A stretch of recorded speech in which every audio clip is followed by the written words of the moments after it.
Have you ever noticed how sometimes Christmas seems to lose the magic it had when we were kids? It feels like, over time, the sparkle of the lights, the warmth of the stories, and even the joy of small gestures start to fade away. But what if I told you that it's possible to reignite all of that, even in the most unlikely places? And even better, that it can start with those who believe most in the impossible, the children? It sounds counterintuitive, doesn't it? But what you're about to discover is a story that defies all expectations. On this journey, you will get to know a village forgotten by time, where Christmas was nothing more than a vague memory.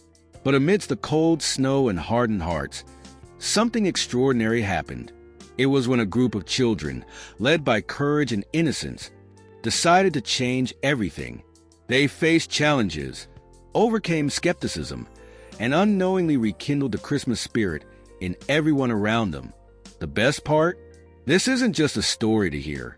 It's a story to feel. Because deep down, it speaks of something we all seek: hope, unity, and the magic of believing. So, if you think Christmas can be more than just presents and parties, get ready. This story might change the way you see the world and Christmas. Are you ready to rediscover the magic? Once upon a time, there was a small village nestled among hills covered by dense forests. There, time seemed to move slowly, but something essential had been lost over the years: the sparkle of Christmas. The houses were decorated only with silence, and the only sound came from the cold wind passing over the rooftops. The children, who should have been full of laughter and anticipation, knew Christmas only as another ordinary day. There were no presents, no enchanting stories, just a void that no one could explain. The villagers, simple and hard-working people, had left behind Christmas traditions amidst life's hardships. The elders still remembered a time when the central square shone with lights and the sound of carols filled the air. But now, the square was just an empty place, covered with fallen leaves and forgotten by memories of better times. It was as if the spirit of Christmas had quietly drifted away, leaving only the shadow of what once was. The children, curious by nature, heard fragments of stories about Christmas miracles, but always with disbelief. That stuff from books, some would say, while others barely knew what a miracle meant. Still, there was something in their eyes, a spark of curiosity and hope, that seemed to resist the weight of monotony.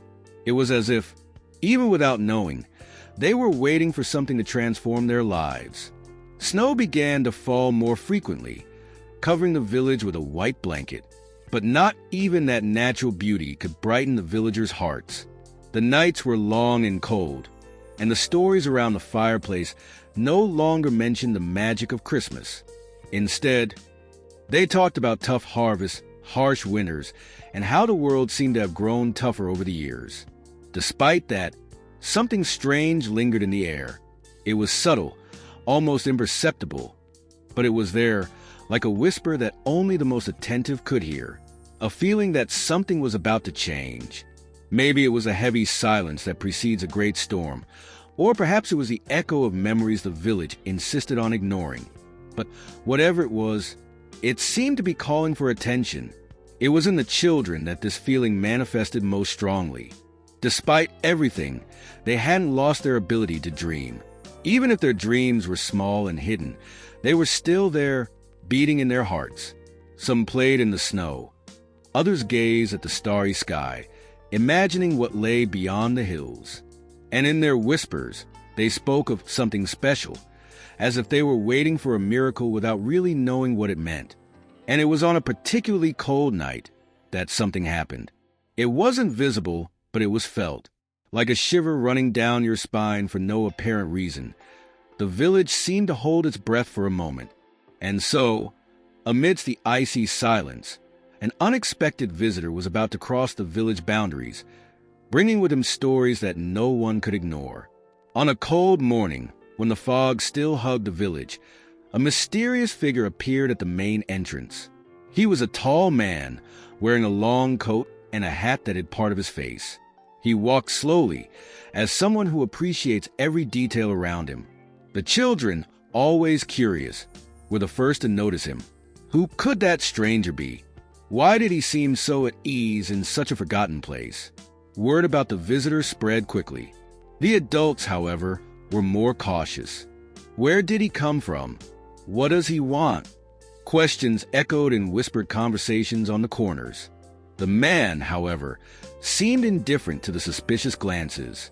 With a serene smile, he settled into the old and downtown, a place that hadn't hosted guests in a long time.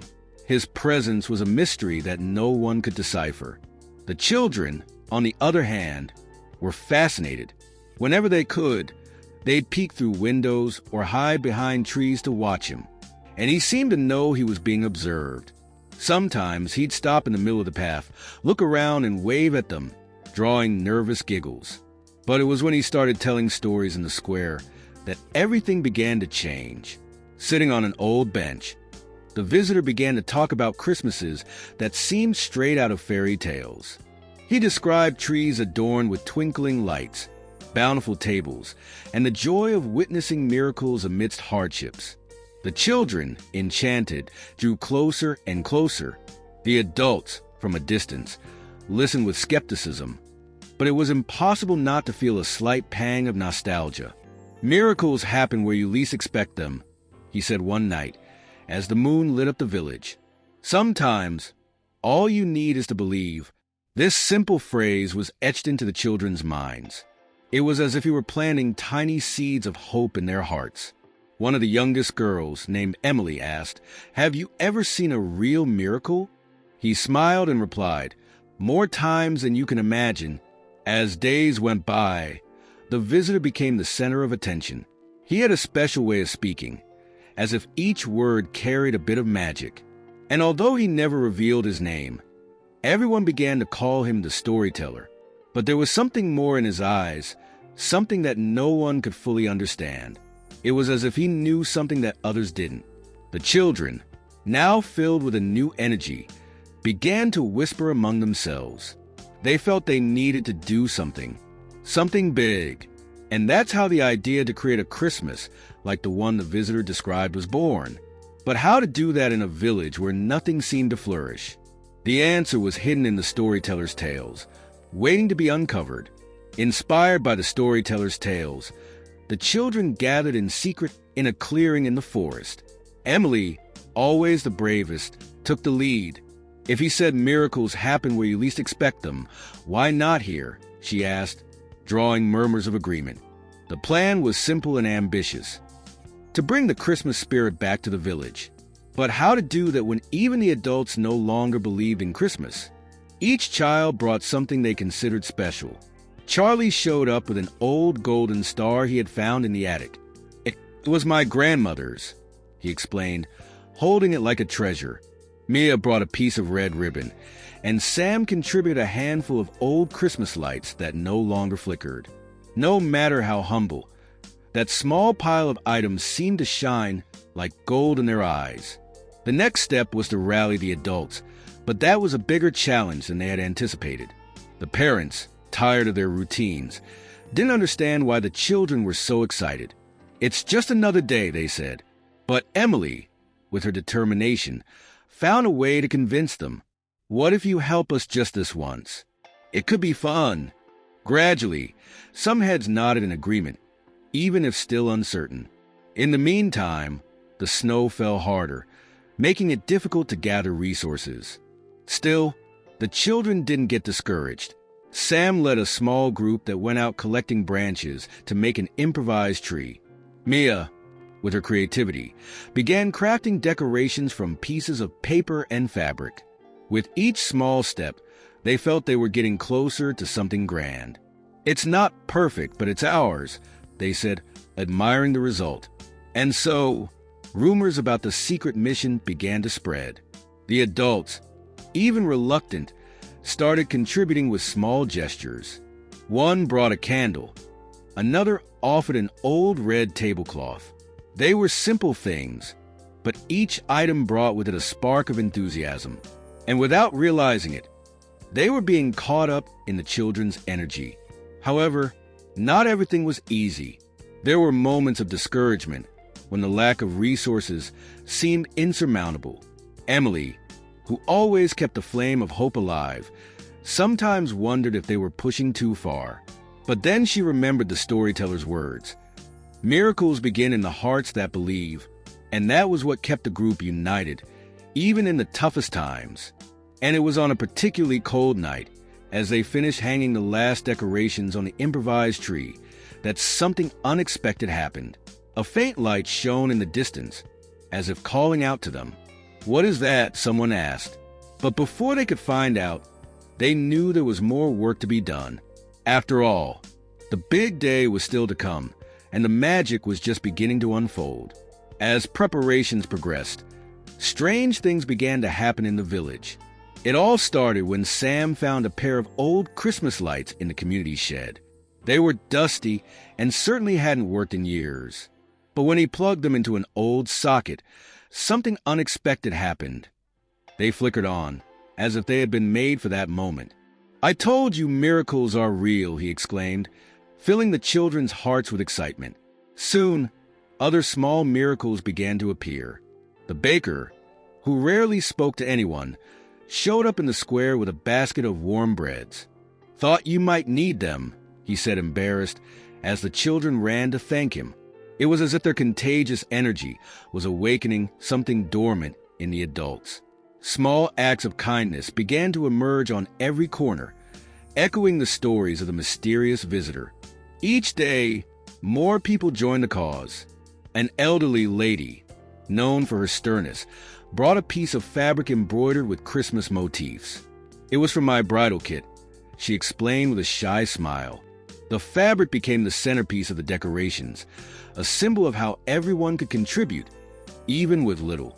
The children, once so disbelieved by the adults, were now seen as leaders of something bigger than they had imagined. Even the most skeptical began to notice the change. The old blacksmith, famous for his toughness, came to fix the star that adorned the tree. "It's not much, but it should help," he said, carefully adjusting each detail. The gestures were small, but together they formed a chain of transformation. It was as if the village was being reignited, little by little. However, not everything was perfect. The winter seemed harsher than ever, and resources remained scarce. There were moments of doubt, when some considered giving up. But whenever that happened, something extraordinary would appear to renew their strength. A bluebird landing on the tree, a gust of wind making the bells ring. Small signs that no one could explain, but everyone felt were special. And the storyteller, where was he? He watched from afar, smiling, but without directly interfering. It was as if he knew that the true miracle wasn't in his words, but in what they had awakened in others. "They understand," he murmured to himself, watching the village transform into something he couldn't have even imagined. As the big day approached, the excitement was palpable. Every gesture, every smile, every new addition to the project seemed to build anticipation for something greater. But what could it be? The children, though thrilled, could hardly predict the impact their actions were having. Something magical was about to happen, but there was still work to be done before discovering what it was. Finally, the long-awaited day arrived. The village, which used to wake up quiet and melancholy, was different that morning. An energy buzzed in the air, as if each snowflake that fell carried a message of hope. The children woke up early, running from house to house to ensure everything was perfect. "Today is the day!" Emily shouted, her cheeks red from the cold and excitement.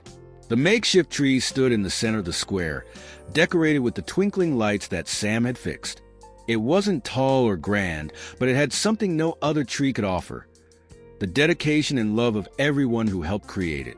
Around it, simple tables were covered with the baker's breads, a neighbor's homemade sweets, and even a warm soup that felt like a hug in food form. Simplicity was the heart of that celebration. The adults began to appear, some still suspicious, others curious. But the first smile was enough to break the ice. "I never imagined I would feel this again," said a lady, watching the lights reflect on the children's faces. The storyteller, standing in a discreet corner, observed everything with an enigmatic smile. He knew that the true miracle wasn't in the decorations, but in the hearts of everyone there. Then, something unexpected happened. The children started to sing. It wasn't a rehearsed choir, nor did it have professional pitch, but it was pure and sincere. The music echoed through the square, reaching even the most distant homes. Some villagers, who initially hadn't participated, were drawn by the sound. Gradually, the square filled up, just like in the old glorious days of Christmas. The most emotional moment came when Emily climbed onto a small bench and, with a steady voice, said, "This is for all of us. It's to remind us that Christmas isn't about what we have, but about what we can share." Her words drew applause, and even a few tears.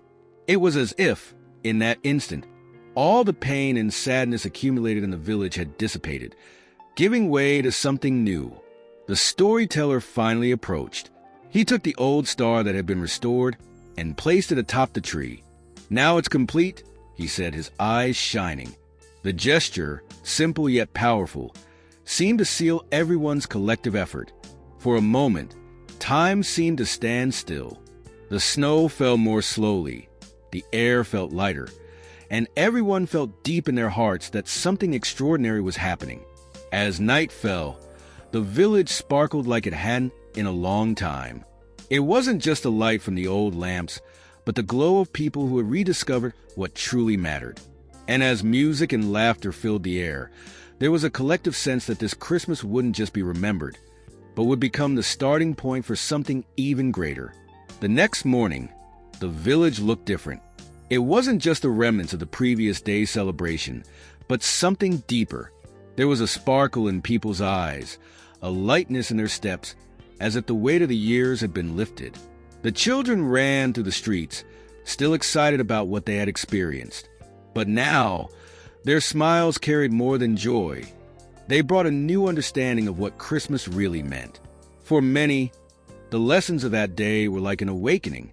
The blacksmith, who always isolated himself in his workshop, confessed that he hadn't felt part of something so big in years.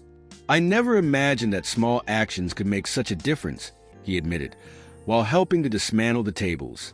The elderly lady who donated her embroidered fabric smiled, seeing that, even simple, her contribution was essential in creating something special. The children, in turn, learned something that no story or book could teach: that the true magic of Christmas wasn't in the presents or the decorations, but in the small gestures of love and unity. Emily, who had led the group with such determination, sat beside the storyteller. "Did you know this was going to happen?" she asked. He just smiled and replied, "The miracle was always inside you." There was also a new understanding between generations. The adults, who once saw the children as dreamers and naive, now admired them for their courage and vision. And the children, who previously thought adults had lost the ability to dream, realized that sometimes all it takes is a little push. Christmas had become a bridge that united everyone, regardless of their differences. Then, the stories began to spread, not just about the celebration, but about how the Christmas spirit had transformed the village. Miracles happened, the villagers said, remembering each special moment. The storyteller became an even more enigmatic figure, as no one knew exactly where he had come from or where he would go. But one thing was certain: he had planted seeds that would continue to bloom for many years. As people reflected on what they had experienced, ideas for the future began to emerge. "Why don't we do this every year?" someone suggested, receiving murmurs of approval. But Emily, always practical, reminded everyone it's not just about Christmas. It's about carrying this forward every day. Her words resonated, bringing a meaningful silence. What they had lived through was just the beginning of something bigger. And so, the village entered a new rhythm. It was no longer the forgotten and silent place it once was. Now, there was hope, purpose, and a renewed understanding of the true spirit of Christmas. But even with so many changes, there was still one question no one could answer. What would happen to the storyteller? And, in a way, that was what made the mystery even more magical. The days following the Christmas celebration brought a tangible transformation to the village. The place that was once marked by silence now echoed with laughter and lively conversations. The streets were full of life, and the small market, which previously seemed deserted, now buzzed with people exchanging ideas and helping one another. The Christmas miracle had taken root, and everyone was determined to keep that spirit alive. The villagers began organizing to ensure that this unity wasn't fleeting. "Let's create traditions," suggested the blacksmith, surprising everyone with his enthusiasm. Soon, each family took on a responsibility, decorating the square, organizing the songs, preparing the food. And so, what had started as a gesture from the children became a collective tradition that promised to last for generations. The children, in turn, became symbols of hope and renewal. Emily, with her natural leadership, was nicknamed the Little Mayor.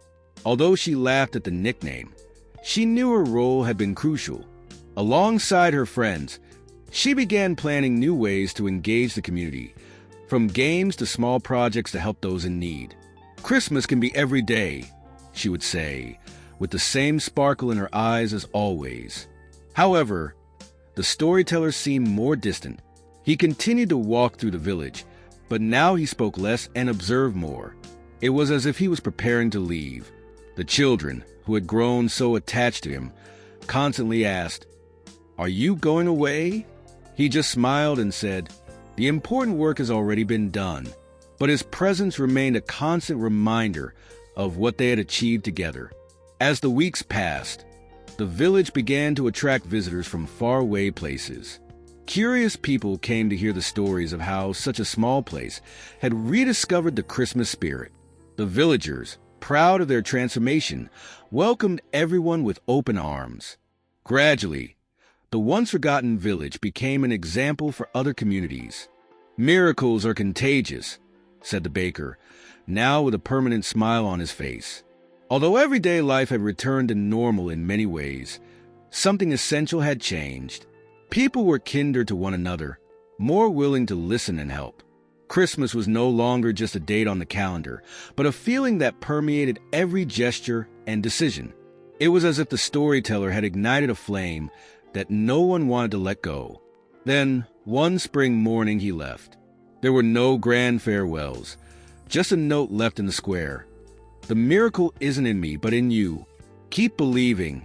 The note was treasured and read aloud every year during Christmas celebrations. And so, the village not only kept the Christmas spirit alive, but also found a new purpose: to spread its light to everyone who crossed their path. So, what do you think of this story? Inspiring, isn't it? But now it's your turn to reflect. Does the true spirit of Christmas exist in your life? Have you been looking around and seeing the small opportunities to spread kindness, unity, and hope? Maybe, like the children in that village, you can also be the starting point for a transformation. After all, how many times do we let chances to make a difference slip by? What if, this Christmas, you decided to act differently? Think of something simple: a gesture of love, a word of encouragement, or even a sincere smile. You could be the beginning of a miracle, even if you don't realize it right away. Are you willing to try? If this story touched your heart and made you see Christmas with new eyes, don't forget to subscribe to the channel and turn on notifications. Here, you'll find more stories that inspire, move, and transform. Together, we can spread this message of love and renewal even further. Are you ready to embark on this journey with us? Then, click now and be part of this mission to spread the magic of Christmas.